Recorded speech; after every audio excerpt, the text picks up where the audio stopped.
Hi, pepper chicken எப்படி பண்ணுறதுன்னு பார்க்கலாம். இதுக்கு எண்ணெய் ஊற்றிக்கோங்க, சோம்பு சீரகம் போட்டு தாளிச்சிக்கோங்க. 3 பெரிய வெங்காயத்தை நறுக்கி வச்சுருக்கேன், அதை இதில் ஆட் பண்ணலாம். சால்ட்டு போட்டுக்கோங்க. வெங்காயம் வதங்கினோடனையும் கழுவி வச்சுருக்கிற சிக்கன் எடுத்து இதில் போடலாம். இதை போட்டு இதுலேயும் அதை வதக்கணும். வெங்காயத்தோடு சேர்த்து நல்லா வதக்கணும். நறுக்கி வச்சுருக்க ஒரே ஒரு தக்காளியை இதில் ஆட் பண்ணுங்கள்.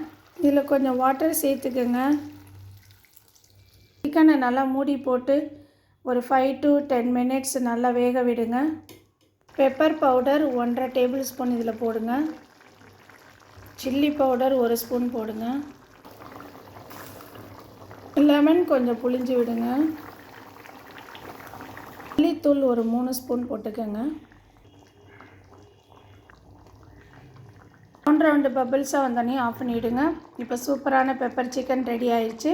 இதே மாதிரி நீங்களும் ட்ரை பண்ணி பாருங்கள். இந்த வீடியோ பிடிச்சிருக்கா லைக் பண்ணுங்கள், ஷேர் பண்ணுங்கள். தேங்க்யூ.